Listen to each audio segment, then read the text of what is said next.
Hey everybody. There was tons of bullish headlines this week and you'd think the market would just take off on those things, but it didn't. It actually gave back a lot of the gains that it made earlier in the week. But there were a couple things that came out that I thought were really interesting. Probably more bullish for next year than this year, and the market just seemed to kind of gloss over it. And there were some big revisions too that maybe are a little bit of a head scratcher and maybe give us some insight into what's really going on. So stick with me and we'll discuss those things. Hey, I'm Aaron with the Oil Balance, with 30 years of experience in oil trading and analytics, and I'm here to elevate your understanding of the oil market. I've also got some really interesting and exciting news to share with you, so just stick with me and I'll bring that up here in a minute.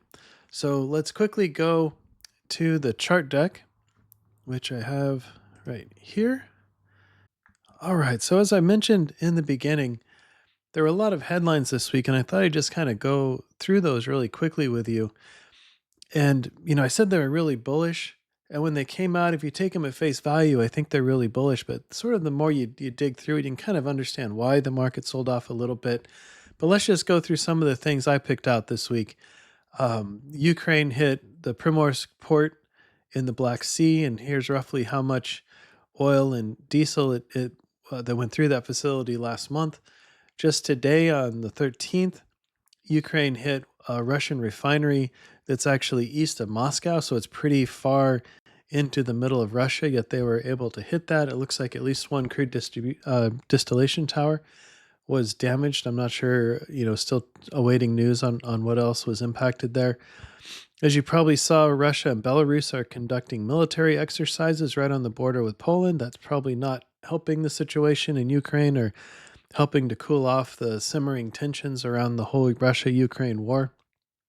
Of course, you saw the drones in Poland, the Russian drones in Poland. There's a lot going on with that back and forth. What actually happened there. Of course, Poland wanted to invoke Article 4, which gets NATO together to talk about what happened to see if they need to go to Article 5, which would be to come to the defense of another NATO country that was being invaded. So that's a really big deal. We need to keep a close eye on sort of what's going on there. Of course, the U.S.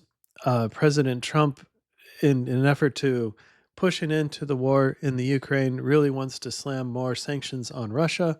But this time he's going after China and India, who are the biggest buyers of Russian energy right now, especially crude oil. So we'll see if that can get any traction. I'm not sure. I mean, Europe, the EU has its own 19th sanctions package that it's discussing, about putting, more parameters around Russia. So I'm not sure how that's going to work with what President Trump's trying to do, but there's a lot for people to talk about. And then, of course, there was that Israeli attack in Qatar going after Hamas, which, maybe didn't end up amounting to much, but, you know, in my mind anyway, if somebody's keeping a list of reasons to be mad at Israel, that sort of thing might go down the list if you're, a Qatari leader or something like that. So maybe it's not hugely important now. Maybe that'll come up down the road if something else happens, and then they'll bring that issue back up. But definitely raise some eyebrows with that attack going on. On the bearish side, there were some bearish headlines, of course, this week. The unemployment numbers and the revisions talked about to the unemployment numbers. You probably saw that. University of Michigan consumer sentiment came in lower than expected. There's a bunch of banks. This is a sector I used to be in. A bunch of bank analysts now saying that the fundamentals are bearish, but geopolitical events are keeping things bullish. Which, I mean, there's an argument to that, but I think inventories are still low enough. You would say fundamentals are not bearish. Uh, I guess it matters what period of time you're talking about going forward. But yeah, there's definitely something to that. It seems like every time we try to get a sell off, there's some geopolitical event that happens that brings things right back up, sort of for better or for worse, depending on which side of the equation you're looking on. But I think one of the bigger things that happened this week, and maybe really on a fundamental level, really helped to bring an end to those little short-lived rallies this week, was the Saudis are intending to increase sales to China by 15 to 20%. They're dropping their official selling prices into Asia. They also dropped the OSPs into the Med into Europe. They didn't really change it to come to America. It's actually still pretty expensive, or to North America is still quite expensive. We're obviously not their main customer anymore. But definitely looking at China to ramp up. So I thought that was an interesting group of information we had this week. A lot of the bullish headlines seem to happen on the geopolitical front. And yes, we have a few sort of oil related things like the Primorsk and the Bashneft refinery being hit. But in terms of global inventories, those are relatively small. I mean, maybe the Primorsk is still sort of a big deal, but it looks like they're able to keep pumping oil through that facility for now anyway. But so I just thought it was interesting. You get geopolitical events on the bullish side, you get more macro events on the bearish side, and then I guess maybe the truly fundamental thing, or the big market mover, in my opinion, was Saudi Arabia, planning to send a lot more crude oil to China. So if we look at the chart this week, we can see that on the weekly chart here, we can see that we failed at this 20-day, or it should be 20-week moving average here right in the middle. Again, I'm sort of looking at that as a pivot point. If we were able to settle above that on a weekly, then you'd be set up to test definitely this horizontal resistance line now, and maybe get back up to the top of the Bollinger Band as well. And that would be, pretty exciting for the bulls and pretty good for U.S. oil producers as well. But for the, third week in a row, we've tested that.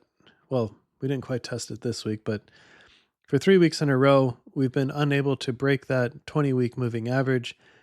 This week, as I mentioned, we look like things were going pretty strong earlier in the week. Thursday, we had a big sell-off, and now we're right back down, bouncing off this support line again here. So again, I sort of think that the next move in this market is going to be down towards this 55 area support level, maybe this lower Bollinger Band, something like that. But I think there's some near-term bearishness in the market we have to get through first, and then it starts to look more bullish as we look into next year, like next spring, next summer.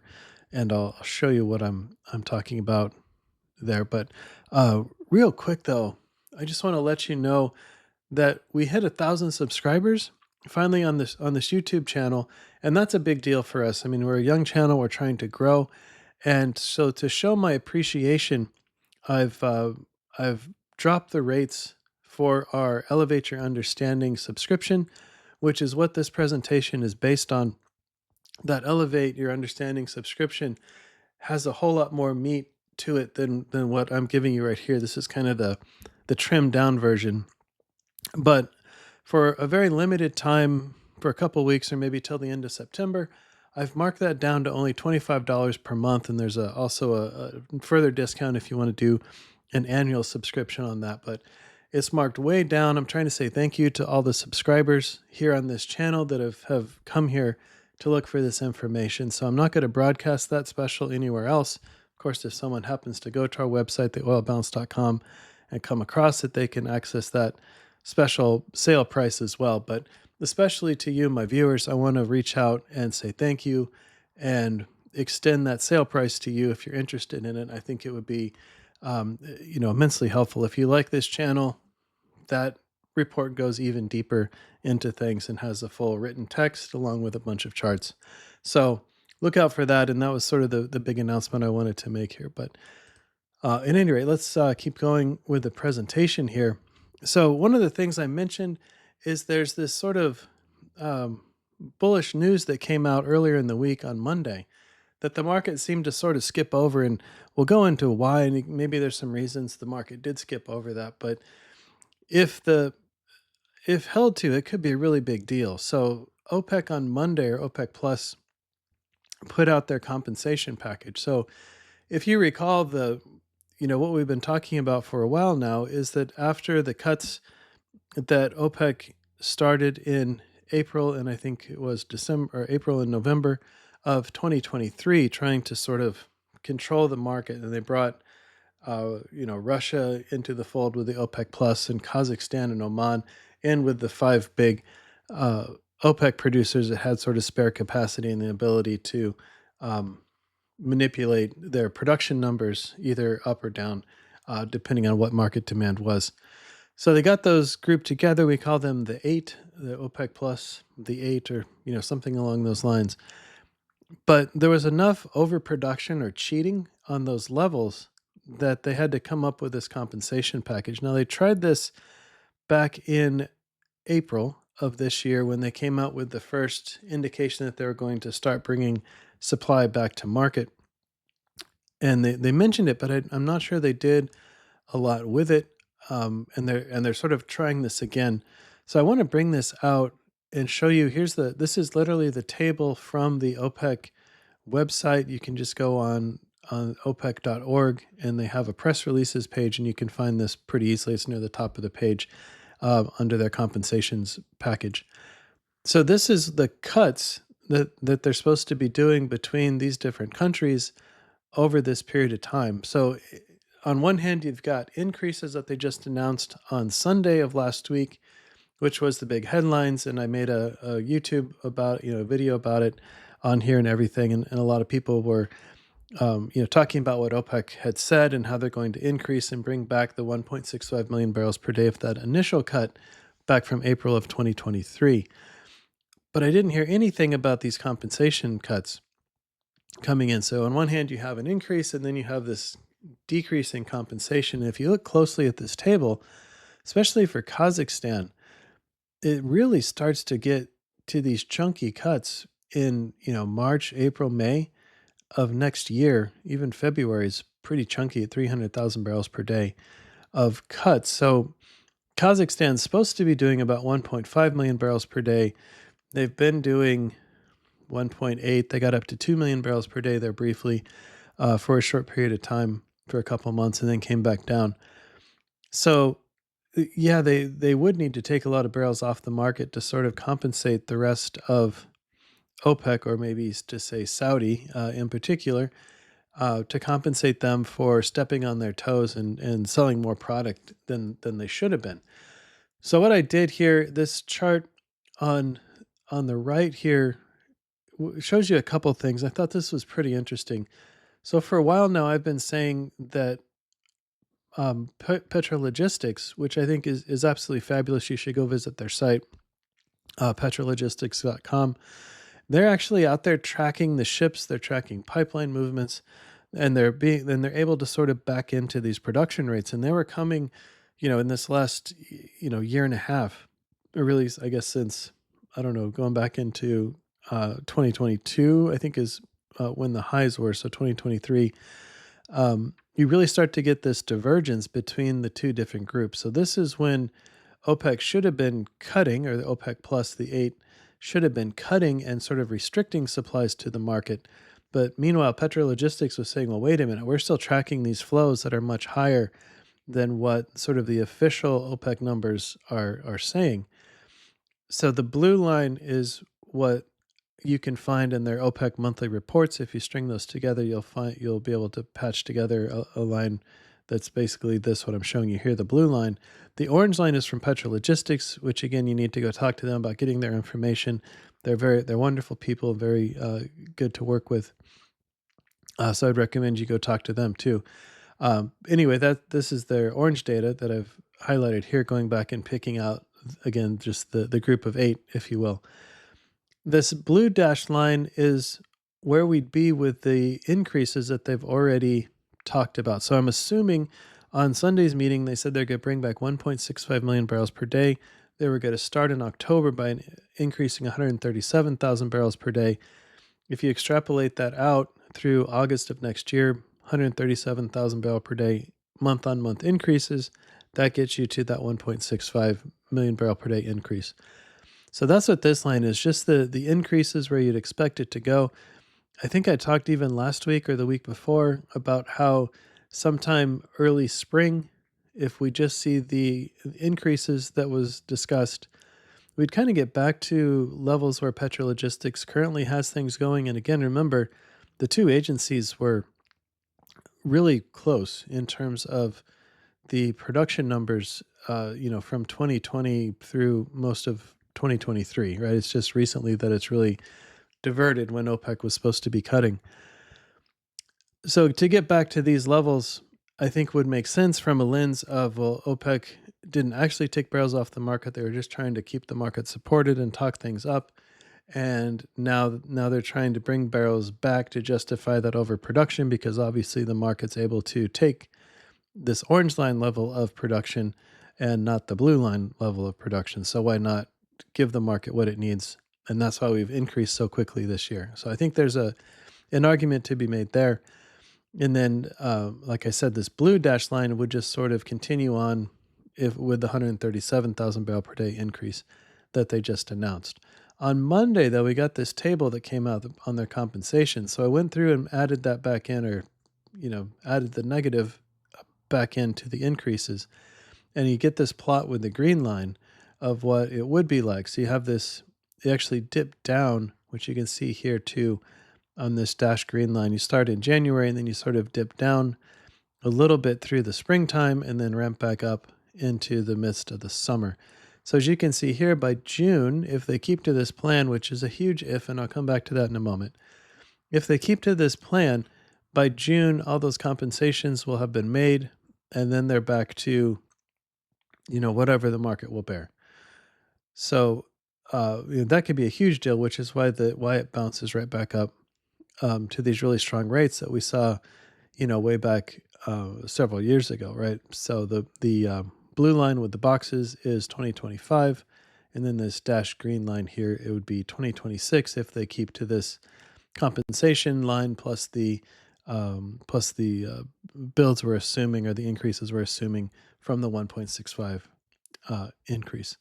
So hopefully that all makes sense.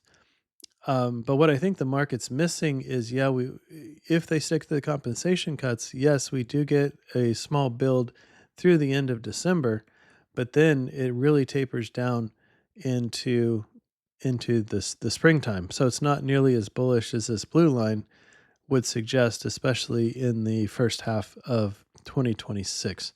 So now we'll come back to the elephant in the room, which is, well, how are they going to enforce these compensation cuts? And I don't have a great answer for that, other than this is the second time now, at least, that they've brought it up, that they would be, trying to do this, trying to curtail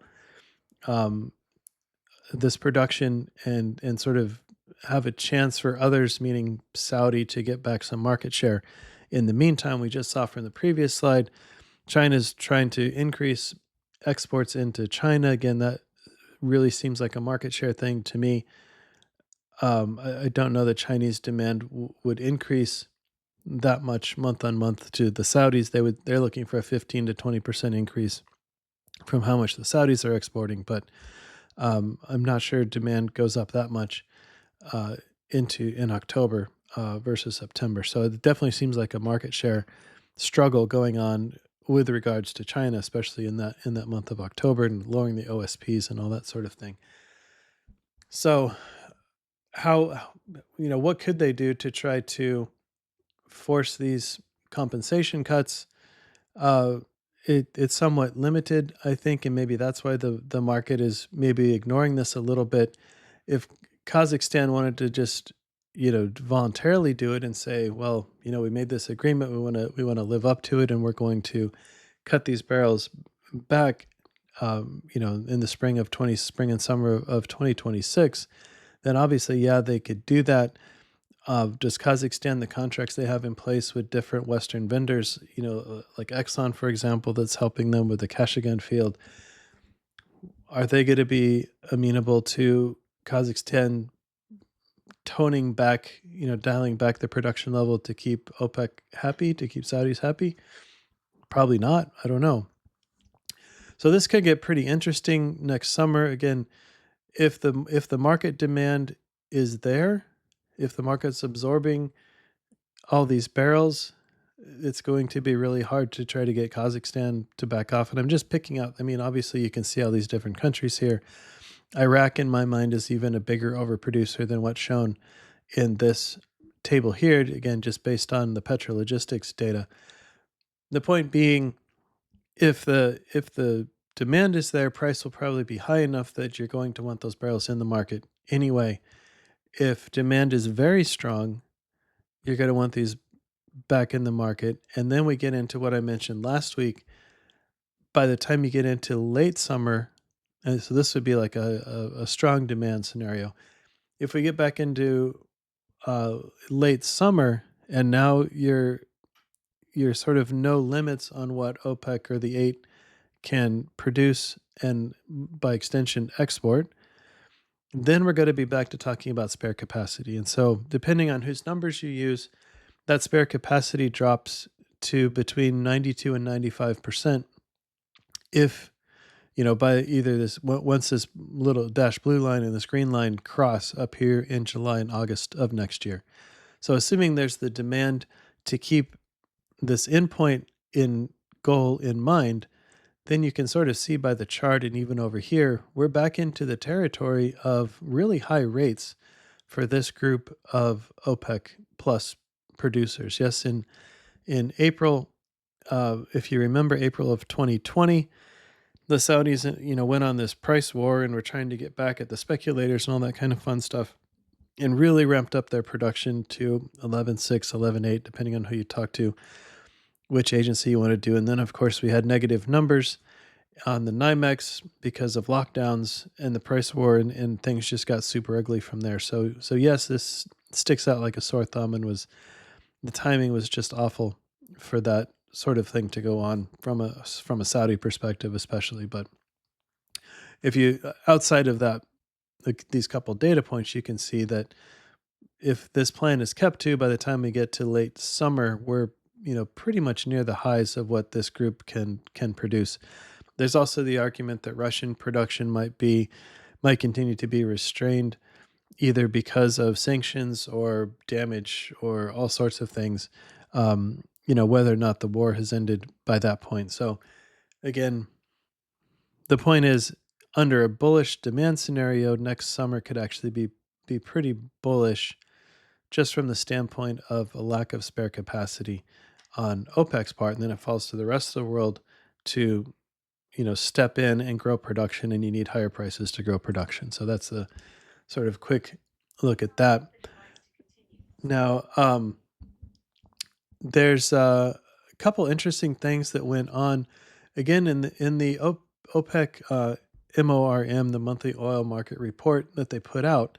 They have a section on OECD crude balances, and if you look at that press report or any report that they do, when they talk about these increases coming to market, they're always talking about healthy economic conditions, low oil inventories, all this sort of thing as a justification for their increases.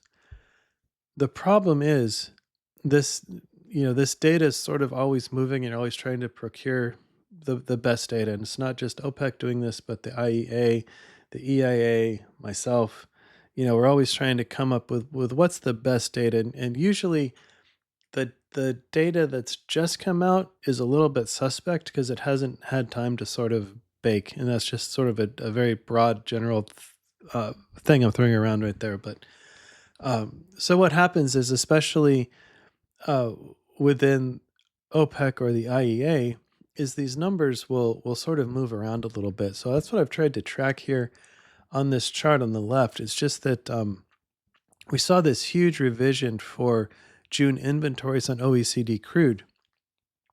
So if you remember, last couple weeks, I've had this chart in the chart pack here, and May was at a pretty high level, and then June was only 10 million barrels below that. So still, quite a bit above the 2022 line, but other than that, relatively low.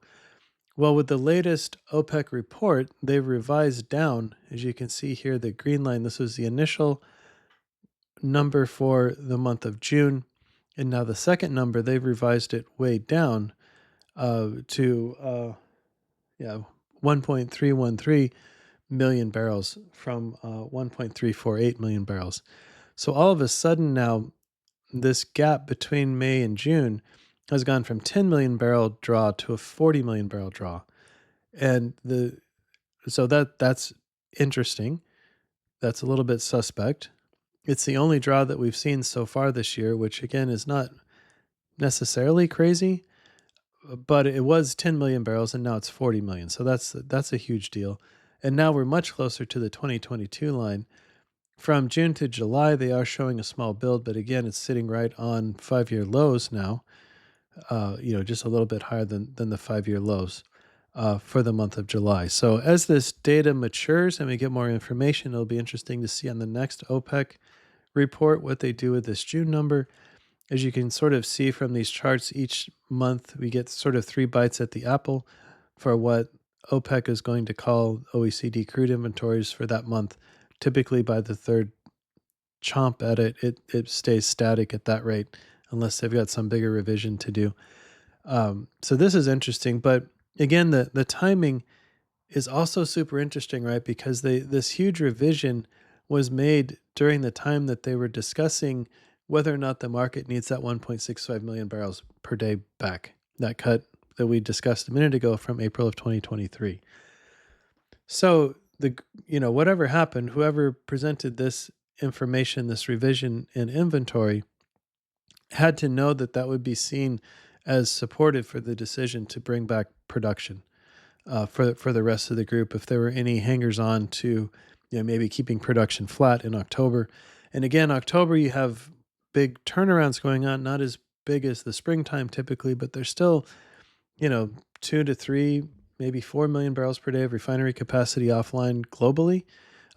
Just planned maintenance going on. So October is not a great time to be increasing production of crude oil.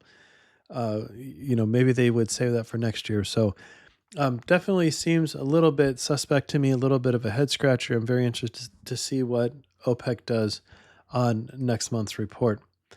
Coming back to the US, though, on the weekly data. So again, as I was saying, the weekly data is also somewhat suspect, and maybe, it's generally pretty good, but take it with a grain of salt. But uh, this week, US commercial oil stocks, of all the major categories, which I've listed here, we had builds across the board, which is fairly unusual. It happens as we get into shoulder periods like this, maybe not this early in September, but it can certainly happen where you just get builds across the board. And that's what happened this week. The build this week was big enough that commercial stocks are now at a surplus to year ago levels. Granted, it's a very tiny surplus, but what's interesting is if you take out 2020 when inventories just kind of ballooned because demand, fell off a cliff. If you take out 2020, we're actually at 4-year highs now for total commercial stocks. And if you sort of start to look at it and say, well, what's going on, you can see over this time period, roughly, just over a month or so, it's really the NGL inventories, which have clearly increased. Crude oil stayed relatively flat. Diesel fuel, this orange line or yellowish line, has increased as well during that time. Everything else is sort of flat to a little bit lower. So that's definitely interesting and something I wanted to dig a little bit deeper in on this week's report. So if you look at this is just propane production on the weeklies, we're about almost 6%, 5.8% up year on year on just that propane production. If you look at, you have to go back to the monthly data. So June is the most recent point, and add up all the NGL, not just propane, but all the different flavors of NGLs in there. Production is very strong year on year. I believe it's 7.6% up year on year for the month of June. And again, just based on this, you would expect that to sort of, continue to be at least that strong because we've kind of been sideways here in production lately.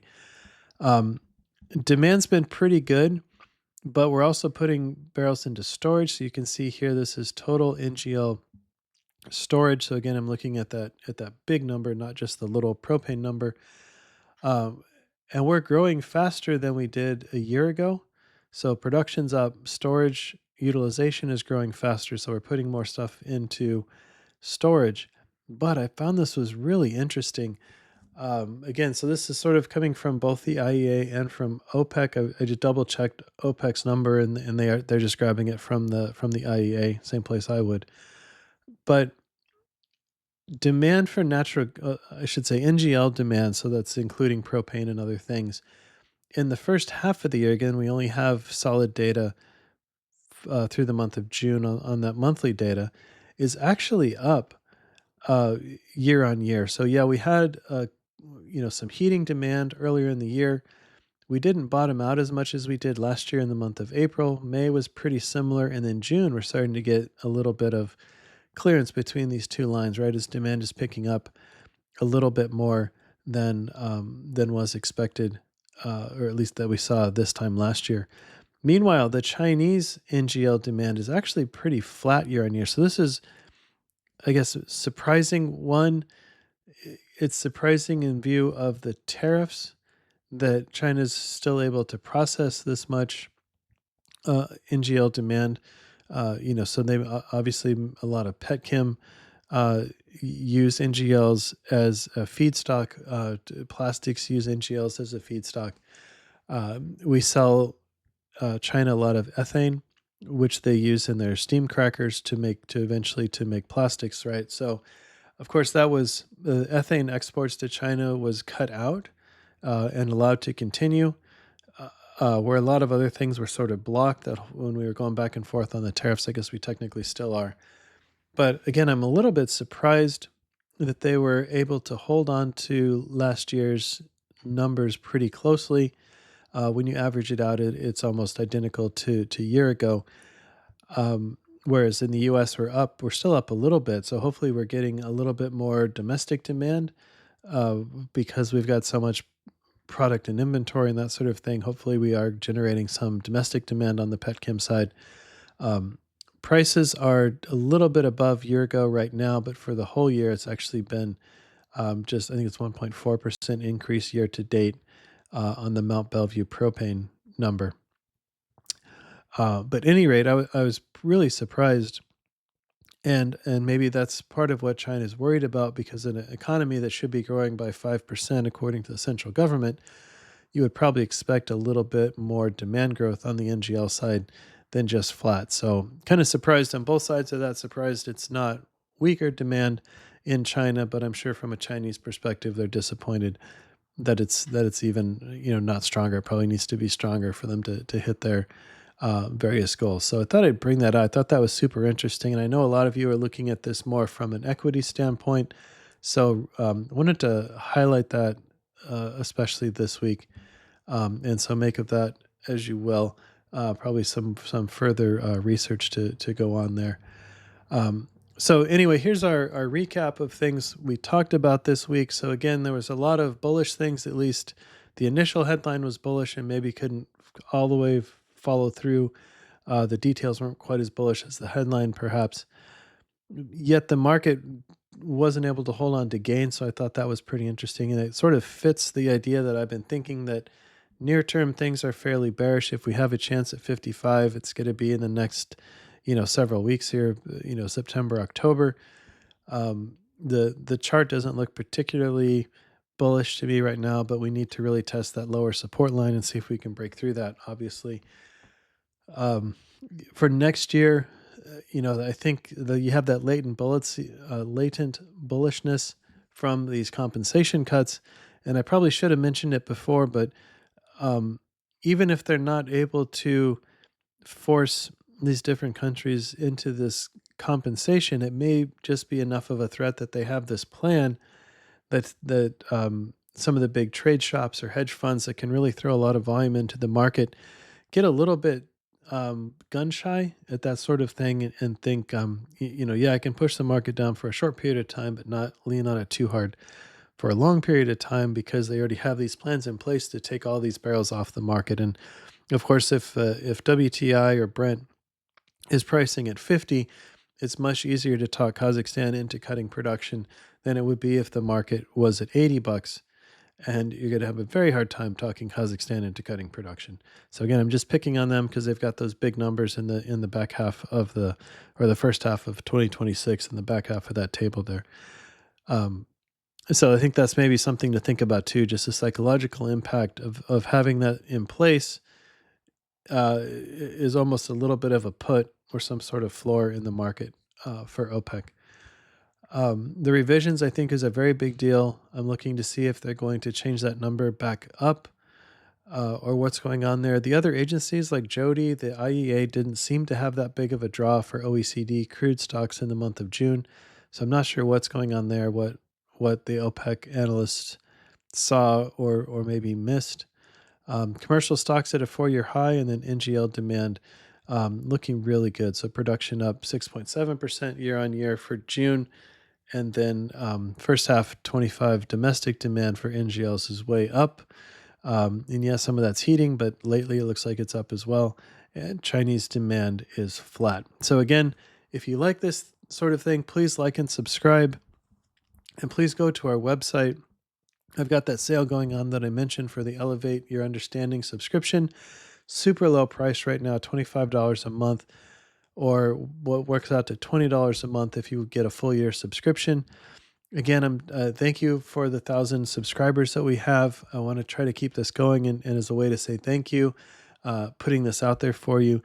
I've also have links if that's not really your cup of tea. I've also put a buy me a coffee link in the description too, if you would like to do that as well. I would, of course, be very grateful for that. So have a good week of trading, and I'll see you next week. Thanks. Bye.